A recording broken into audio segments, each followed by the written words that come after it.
இளைஞர்களின் கரங்களை வலுப்படுத்தி B40 குடும்பங்களை மேம்படுத்தும் பணிகளை ஆர்ப்பாட்டமில்லாமல் செய்து வருவதுதான் மை கீதா அமைப்பு. வசதியற்ற மாணவர்கள் வாழ்க்கை சவால்களை சமாளிக்கவும் அவர்களின் முழு திறனை அடையவும் உதவும் வகையில் தங்கும் விடுதி ஆதரவையும் தனிப்பட்ட மேம்பாட்டு திட்டங்களையும் அந்த அமைப்பு வழங்குகிறது. அந்த வகையில் ஆர்ட்ஸ் ஃபார் மை கீதா என்ற பெயரில் நிதி திரட்டும் நிகழ்வொன்று நேற்று ஏற்பாடு செய்யப்பட்டது. பத்தாலிஞ்சய பெரடைம் பேரங்காடியில் காலை 10 மணி முதல் இரவு 8 மணி வரை நடைபெற்ற இந்நிகழ்வை my Geetha, JA Malaysia, SICC எனப்படும் sustainable initiative for community change ஆகியவை இணைந்து ஏற்பாடு செய்தன. சந்தோசா சட்டமன்ற உறுப்பினர் குணராஜ் ஜார்ஜ், கில்லான் முன்னாள் நாடாளுமன்ற உறுப்பினர் சார்ல்ஸ் சந்தியாகோ இருவரும் சிறப்பு வருகை புரிந்தனர். இந்த நிதி திரட்டும் நிகழ்வில் 35 மை கீதா விடுதி மாணவர்கள் பங்கேற்றனர்.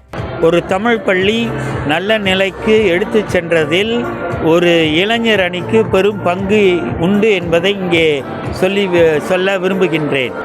தமிழ் பள்ளியில் ஒரு 8 ஆண்டுகள் பணிபுரியும் போது மை கீதா அணி இன்னும் எங்களோடு இணைந்து அந்த பள்ளியில் மாணவர் எண்ணிக்கையை கூட்டினோம். அந்த வகையில் சூரியன் குருகுலம் அமைந்தது. தொடர்ந்து நாங்கள் அங்கு உள்ள சுற்று வட்டார மக்களையும் இணைத்து இன்று சமூக மண்டபம் ஒன்றை வைத்திருக்கிறோம். அங்கே மாணவர்களுக்காக இலவச கணினி வகுப்பு, இலவச பாடங்கள், அவர்களுக்கு ஆலோசனை இவற்றையெல்லாம் செய்து வந்திருக்கிறோம். கப் கேக்குகள், பிஸ்கட்டுகள், முறுக்கு, கச்சான் பூத்தி, தேநீர் மற்றும் காபி போன்றவற்றை அவர்கள் விற்பனை செய்தனர். அதோடு காய்கறி செடிகள், மலர் செடிகள், கனிம உரங்கள், உரம், மலர் தொட்டிகள் மற்றும் கலப்பு மண் ஆகியவற்றை வாடிக்கையாளர்களுக்கு விற்றும் விளம்பரப்படுத்தினர். தவிர குழந்தைகளுக்கான விளையாட்டு கூடாரங்களும் திறக்கப்பட்டிருந்ததோடு மருதாணி கலையும் கற்றுக் கொடுக்கப்பட்டது. மெட்டல் அண்ட் கெமிக்கல் டெக்னாலஜி சென்றாம்பரா நிறுவனத்தின் தலைமை செயல் அதிகாரி மகேந்திரன் பெருமாள் 9 மடிக்கணினிகளையும் ஒரு சோனி 65 அங்குல தொலைக்காட்சி பெட்டியையும் மை கீதாவுக்கு அன்பளிப்பாக வழங்கினார். சட்டமன்ற உறுப்பினர் குணராஜ் மை கீதாவுக்கு 5000 ரிங்கிட்டை நன்கொடையாக கொடுத்தார். மாணவர்களுக்கு இது ஊக்கத்தை அளிக்கும் என அவர் குறிப்பிட்டார். இந்த ப்ரோக்ராம் ஜூனியர் அச்சீவர்ஸோட ப்ரோக்ராம் ஒரு நல்ல திட்டம். 15 வயசு, 16 வயசு, 17 வயசு பிள்ளைங்களுக்கு exposure on business, exposure on entrepreneurship. எப்படின்னா பார்த்தீங்கன்னா ரொம்ப பேர் ஆக்சுவலி இந்த எக்ஸாம் ஃபார்ம் 3, ஃபார்ம் 4, ஃபார்ம் 5 முடிஞ்சோன்னே என்ன செய்யன்னு பார்த்துட்டு இருப்பாங்க. அதே நேரத்தில் அரசாங்கம் டிவேட் ப்ரோக்ராம்லாம் இருக்குது. அதே நேரத்தில் ஃபார்ம் 5 முடிஞ்சோம் ஃபார்ம் 6 யூனிவர்சிட்டி போகிறவங்க பிள்ளைங்க இருக்கிறாங்க.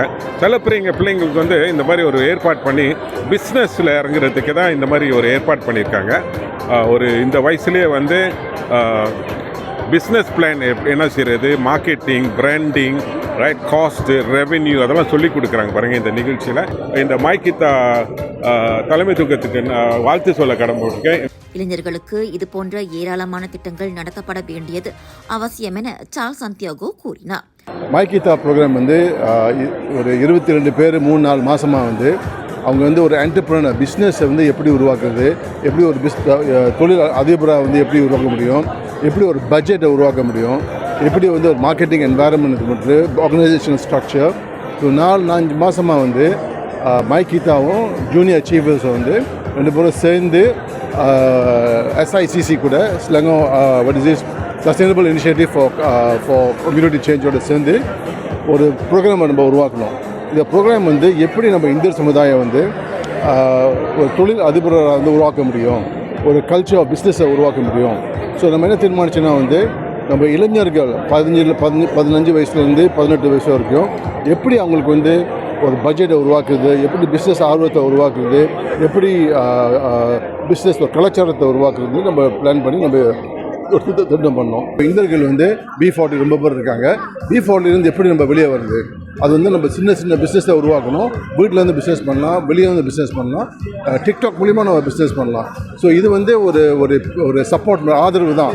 எப்படி நம்ம சமுதாயம் முன்னுக்கு வர முடியும், அந்த வறுமையிலேருந்து நம்ம எப்படி வெளியே வர முடியும், இது ஒரு திட்டம் பாருங்கள். இந்நிகழ்வு மாணவர்களின் வியாபார திறனை மேம்படுத்த உதவும் என இணை ஏற்பாட்டாளர்களும் பெற்றோர்களும் வணக்கம் மலேசியாவிடம் கூறினர். 7 பிள்ளைங்களில் 3 பிள்ளைங்க நான் 2023 ஆக்சிடென்ட் ஆனது பிறகு இந்த மை கீதாவை தெரிய என் பிள்ளைங்களை அங்கே படிக்க வச்சேன். என்னோடய குடும்ப சூழ்நிலையினால் இன்னைக்கு என் பிள்ளைங்க வந்து இந்த இடத்துல வந்து சுயமாக ஒரு வியாபாரத்தோட இதை வந்து பழகிக்கிறாங்க, கற்றுக்கிறாங்கன்னா எனக்கு ரொம்ப பெருமையாக இருக்குது. ஸோ இது வந்து மாய் கீதா மூலிமா என் பிள்ளைங்க இங்கே படிச்சுக்கிட்டு நிறைய விஷயங்களை வந்து கற்றுக்கிட்டு இருக்கிறாங்க. மாணவர்களின் கோலாட்டம் மற்றும் சிலம்பாட்ட படைப்புகளும் வந்திருந்தோரை கவர்ந்தன.